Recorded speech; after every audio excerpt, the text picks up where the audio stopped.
Assalamualaikum warahmatullahi wabarakatuh. Terlebih dahulu saya nak ucapkan terima kasih dekat awak sebab awak sudi untuk jalani sesi kongsi kerjaya dengan saya hari ini. Boleh tak kalau saya nak berkenalan dengan awak dulu? Saya nak tahu nama, umur, background sikit. Boleh? Okey. Waalaikumsalam. Terlebih dahulu terima kasih sebab terima kehadiran saya pada hari ini.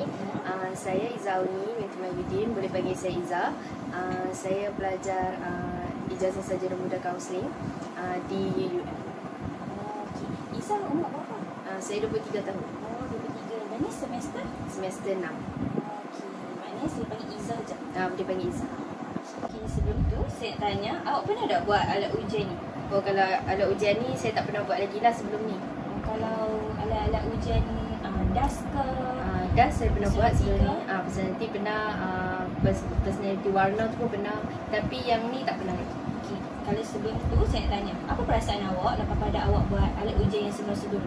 Kalau alat ujian sebelum ni macam DAS kan.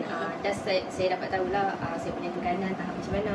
Saya punya anxiety apa semua tu tahap saya macam mana. So kayaknya adalah dia punya outcome dia tu daripada buat alat ujian tu. Oh, kiranya outcome yang awak dapat tu kira membantu jugalah. Membantu. Sebab ada setengah orang dia buat alat ujian ni, dia tak faham apa ni hasil daripada alat ujian. Sebab macam bila kita dah buat alat ujian tu macam yang DAS tu kan, barulah saya tahu selama ni saya tertekan. Sebab bila kita nak tengok diri kita sendiri, kadang-kadang kita tak nampak kan. So bila dah buat alat ujian tu barulah saya nampak sebenarnya. Hasil keputusan DAS tu awak dah tekan? Taklah tinggi. Tak tinggi. Okey lah. Semuanya sederhana okey je lah semua. Kalau yang ni, boleh tak kalau awak kongsi dengan saya sikit? Yang tertinggi dengan yang terrendah. Tiga tinggi dengan tiga rendah. Boleh. Kalau untuk yang tiga tertinggi, promosi, autism dengan keselamatan. Kalau untuk tiga terendah, data, benda dengan pembantu. Okey, berdasarkan enam nilai ni, yang tiga tinggi, tiga rendah ni kan, awak faham tak setiap satu ni maksud dia? Kalau dekat sini keselamatan ni saya faham macam kerja-kerja polis tentera macam tu. Kalau macam promosi mungkin promosi apa yang kita dapat, keuntungan yang kita dapat macam tu lah. Kalau autism ni saya tak tahu. Untuk pengetahuan awak, yang tiga-tiga awak dapat ni, yang first autism ni yang paling tinggi ke nilai dia? Tak, yang paling tinggi keselamatan. Promosi 24. Promosi 24. Lepas tu yang keselamatan 21. Yang autism tu pun 21. Ini 21. Untuk autism ni adalah di mana awak ni ada capability untuk empati yang tinggi dekat orang. Contohnya dekat orang yang susah, orang tua, orang sakit. Maknanya awak capable untuk buat kerja yang berkaitan dengan orang yang kalau saya sebutnya kan, orang yang macam memerlukan betul bantuan awak. Dia macam hilang sebelah kaki contohnya. So awak lah yang akan jadi kaki dia untuk tolong dia macam tu. Okay, kalau untuk promosi ni pula, awak intend untuk cari kerja yang memerlukan awak ni, bukan memerlukan, yang macam awak tahu nanti suatu hari nanti tu awak akan naik pangkat. Maknanya awak ada capable untuk naik pangkat nanti. Maknanya kerja tu bukannya awak kerja daripada rendah lepas tu duduk situ jahat. Tak. Awak punya tahap kepuasan awak tu untuk capai lagi tinggi. Kalau yang keselamatan ni, sebagai contoh lah, kan kita ada swasta, kerajaan dengan yang satu lagi tu dia campuran, betul kan? Apa nama campuran tu? Saya ingat dah, satu lagi tu GL, iaitu campuran swasta dengan kerajaan. Okey, maknanya keselamatan ni di mana awak capable untuk bila awak kerja, lepas tu kan awak rasa macam aku ada pencen, aku ada KWSP. So awak rasa macam selalunya kalau orang yang dapat keselamatan tinggi ni, dia nak dia safe kerja dia. Maknanya kalau kerja swasta, kalau kita tahu kalau kita habis kerja tu kita ada pencen, kita kena buat kerja lain. Kalau orang yang kerja kerajaan, kita tahu macam cikgu, apa lagi, doktor, lecturer, semua tu dia pun akan ada pencen.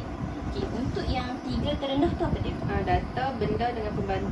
Okay, kalau yang benda ni awak tak suka kan buat kerja dengan benda, kan awak suka? Macam dengan mesin, tak suka. Tak suka. Sebab kan saya perasan autism awak ni tinggi. Maknanya awak ni memang empati dekat orang, awak suka bekerja dengan orang. Sebab tu dia jadi macam berdentang gitu. Kalau data pula, ni satu lagi apa ni? Pembantu. Kalau untuk data dengan pembantu ni, data ni awak akan bekerja dengan data, managing susun data, analisis data. Soalnya kerja macam ni macam accountant. Awak suka number? Tak. Kalau tengok number tu rasa macam mana? Sebenar-benar. Okey, kalau untuk pembantu pula, dia kerja lebih kurang macam dengan PA. Maknanya kan, awak ni jenis macam akan bersedia kalau orang suruh buat. Bergantung atas orang atas kita lah. Bergantung atas orang kita. Okay? Okey, boleh tak kalau awak share dengan saya dengan tiga-tiga nilai ni, awak ada pengalaman kerja tak? Awak faham lagi? Awak dah faham kan maksud tiga-tiga? Yang paling tinggi ni yang paling tinggi. Lepas tu yang ni kan. Boleh lah kadang-kadang yang awak rasa feel free to share. Okay, untuk kalau macam promosi ni, kita tahu tadi macam yang Cik Ain kata, kita ada peluang untuk kenaikan pangkat semua kan. Okey, kalau macam tu, saya ada pernah bekerja dekat satu syarikat ni sebelum ni, Pizza Hut. Dan memang kita tahulah Pizza Hut bila kita fresh masuk, dia akan jadi staff biasa dulu kan. Tapi bila kita dah ada pengalaman kerja selama 6 bulan, kita punya manager tu boleh hantar kita ke khusus lah untuk kita nak naik pangkat. Tapi saya tak sempat lah untuk nak merasai benda tu. Tapi bila orang sekeliling saya yang ada yang khusus naik pangkat, jadi manager, jadi restoran manager, jadi area manager, jadi saya nampak lah proses tu dan saya macam berminat lah. Kita tak duduk pada takut yang sama. Dan bila saya masuk ke universiti pun, saya daripada pelajar biasa, saya jadi JKPS, saya naik kepada orang kata MVP. Jadi saya nampaklah benda tu, bila kita ada peluang untuk nak kita naik lagi ni, kita punya kita punya macam peluang untuk kita belajar benda yang baru lagi banyak. Dan saya lagi berminat lah ke arah situ. Macam saya tak berminat untuk nak kerja pada tempat yang sama dalam satu jangka masa yang lama. Maknanya awak dah nampak dah perancangan. Sebenarnya awak dah nampak dah tahu jalan dia sikit. Maknanya kalau lepas pada ni, kalau awak nak cari kerja sekalipun, awak kena cari kerja yang tak akan membosankan awak. Sebab kalau awak dekat tempat yang sama, awak akan bosan. Dan kat situ bila awak dah bosan, awak akan datang stres. Tidak? Seterusnya kalau yang tourism? Kalau tourism ni kan lebih kepada empati. Kita banyak bekerja dengan orang kan. Kita banyak bergaul dengan orang. Jadi macam kita macam saya sebelum ni yang kerja Pizza Hut tu, memang hari-hari bergaul dengan customer. Memang hari-hari bergaul dengan orang lah. Jadi saya tahu macam mana nak handle keadaan kalau jadi tegang, macam mana nak kita macam mana kita nak pujuk customer tu untuk nak terima promosi daripada Pizza Hut. Kiranya bila saya ada pengalaman untuk kerja dengan orang, untuk nak melibatkan diri saya dengan orang lain, dan saya rasa untuk nak bekerja dengan orang jadi satu kebiasaan. Bila kita dah masuk universiti ni pun, bila saya dah ada dalam satu organisasi macam JKPS ke kan, memang kita akan buat kerja dalam satu kelompok yang ramai. Dan apabila saya bekerja dengan kelompok yang ramai ni, macam-macam orang yang kita boleh jumpa dalam tu. Dan untuk nak bekerja dengan macam-macam orang ni pun saya dah macam bukanlah mahir, tapi ada pengalaman lah untuk kita macam mana kita nak bekerja dengan dia ni, macam kita bekerja dengan dia ni. Jadi untuk nak bekerja dengan orang tu saya lebih selesa lah. Sebab tu saya tak terkejut kalau tourism saya ni tinggi. Kalau macam tiba-tiba benda saya ni tinggi, saya terkejut lah. Saya tak pernah nak bekerja dengan mesin. Saya macam tak berapa nak gemar untuk nak bekerja dengan komputer ke contohnya ke kan. Jadi bila saya banyak bergaul dengan orang, dan saya rasa saya fahamlah daripada segi apa yang saya dapat ni dengan pengalaman yang saya ada. Daripada saya dengar yang awak explain tadi tu kan, saya nampak more kepada manusia. Sebab awak suka bekerja dengan manusia. Sebab empati ni, dia more tourism ni, dia more kepada empati. Itu bila contoh awak pernah buat kerja sukarelawan tak? Pernah. Boleh tak awak cerita share? Okey, kalau macam sukarelawan baru-baru ni yang masa banjir tu lah, yang dekat Kelantan Terengganu tu, saya ada join jugalah untuk bantu masa banjir dekat Kelantan Terengganu. Jadinya bila kita pergi ke tempat-tempat yang macam tu, kita memang kena hati yang terbuka lah untuk kita nak buat kerja, untuk kita nak bantu orang. Penat pun mesti pergi juga kan. Kira-kiranya kita penat macam mana pun, tapi kita pergi tu atas tujuan apa. So saya tak rasa benda tu sebagai beban lah. maknanya kan kalau daripada Prison History pun kan yang saya boleh share lah kan, kalau untuk jangka panjang punya untuk kerja nanti selalunya awak akan selesa dalam bidang contoh lah, macam tolong orang tua-tua, duduk hospital ke, correctional ke, apa lagi yang melibatkan apa kebajikan, yang ibu tunggal apa ibu tunggal, yang budak-budak yang lahir apa ni, mengandung menikah. Okey, berdasarkan tiga-tiga ni kan, nilai dia berapa? Yang mana paling tinggi? Promosi. Lepas tu ini sama prison dengan ini. Okey, awak abaikan nilai dia berdasarkan awak dah luahkan prison yang awak rasa macam mana, promosi awak rasa macam mana, keselamatan awak rasa macam mana. Okey, mana paling dekat dengan hati? Oh, kalau apa yang saya boleh nampak lah, promosi ni lah. Peluang untuk saya kenaikan pangkat ke, untuk saya tak berada pada tempat yang sama. Saya rasa saya lebih kepada arah tu lah, sebab saya tak suka buat satu-satu benda yang sama dan dalam satu jangka masa yang panjang. Macam Ustaz, ada tak benda-benda yang menginspirasikan awak untuk terdorong ke arah ni lah, promosi tu? Okay. Kalau macam yang contoh paling dekat lah, kita boleh ambil daripada pusat kaunseling kita punya universiti, pusat kaunseling UM. Puan Faizah, dia dah jadi pengarah pusat kaunseling sekarang kan, daripada pegawai psikologi. Dia, saya tak pasti sama ada dia dah jadi penolong pengarah atau apa, tapi sekarang dia dah jadi pengarah lah.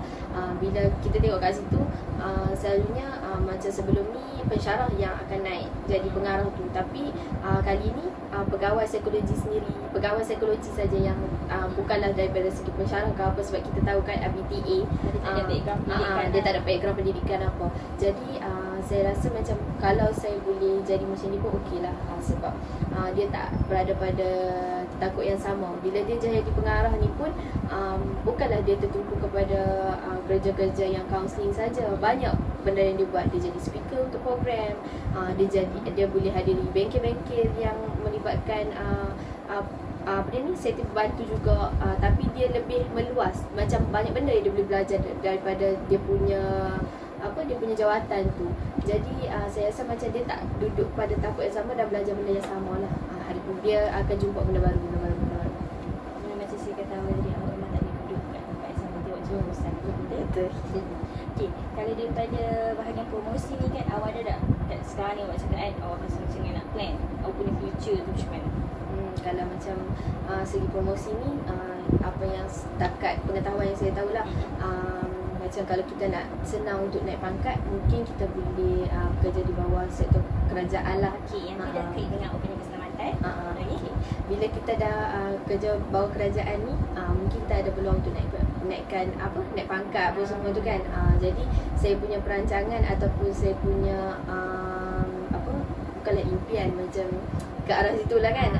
Dia lebih kepada saya ingat saya nak berusaha untuk nak dapat peluang pekerjaan dengan kerajaan.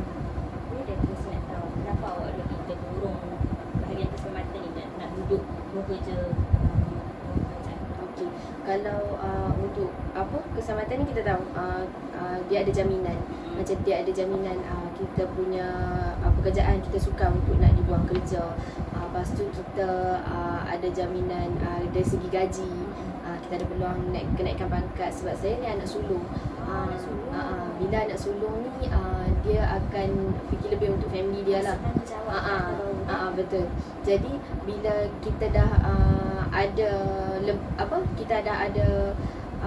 lebih daripada bukanlah lebih daripada kemampuan, macam lebih daripada kita naik sedikit sebenarnya kita boleh bantulah keluarga kita, sebab adik-adik saya kat bawah pun bukanlah berada pada tahap yang sama. Dia pun menggunakan lagi biaya lagi tinggi.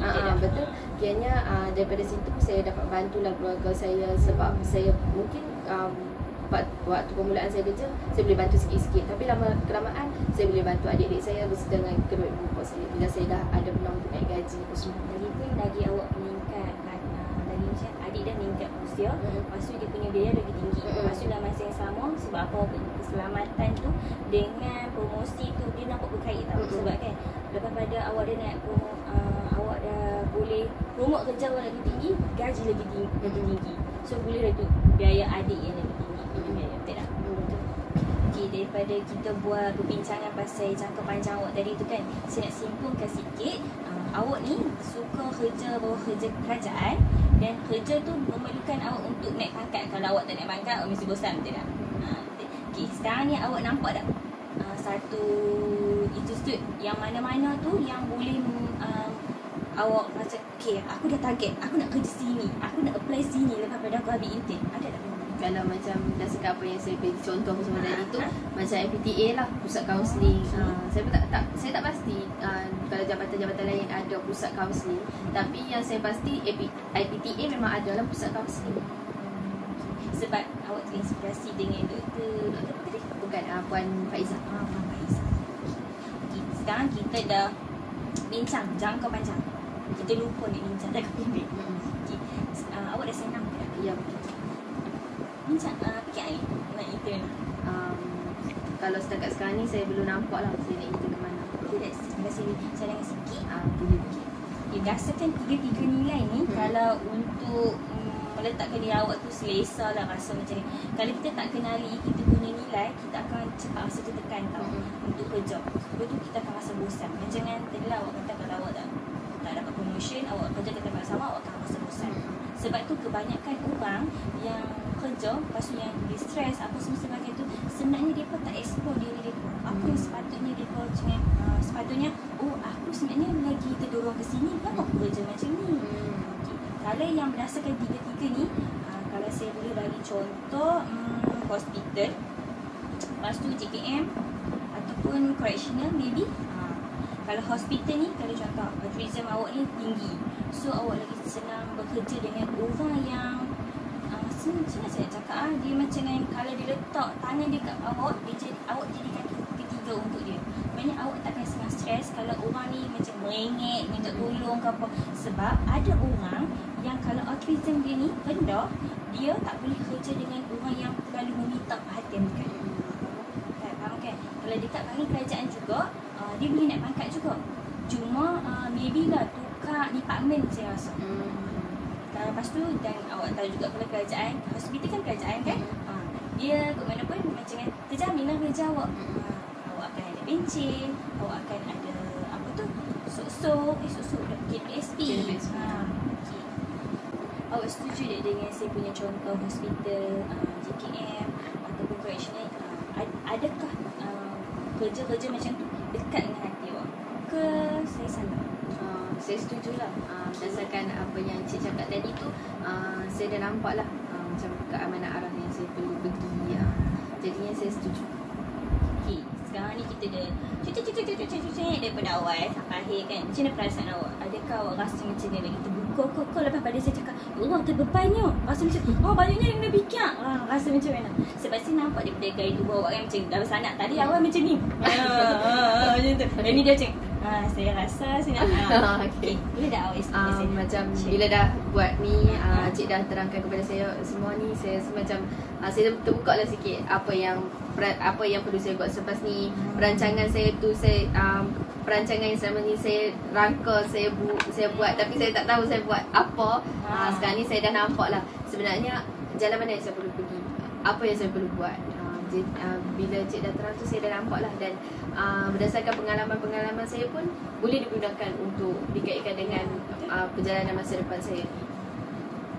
Okey, akhir sekali saya nak buat rumusan besar lah untuk apa sesi kita pada hari ni. Okey, pada awal tu kita berkenalan. Awak pun waktu awal mai tu awak lost, tak tahu alat ujian ni untuk apa. Pasal pun awak pun tak tahu maksud alat ujian ni kenapalah aku tiba-tiba dapat altruism. Terus mata awak ingat awal-awal tu nak jadi polis. Okey, pasal promosi pun awal-awal tu awak tak dapat tahu, awak tak faham maksud nilai dia.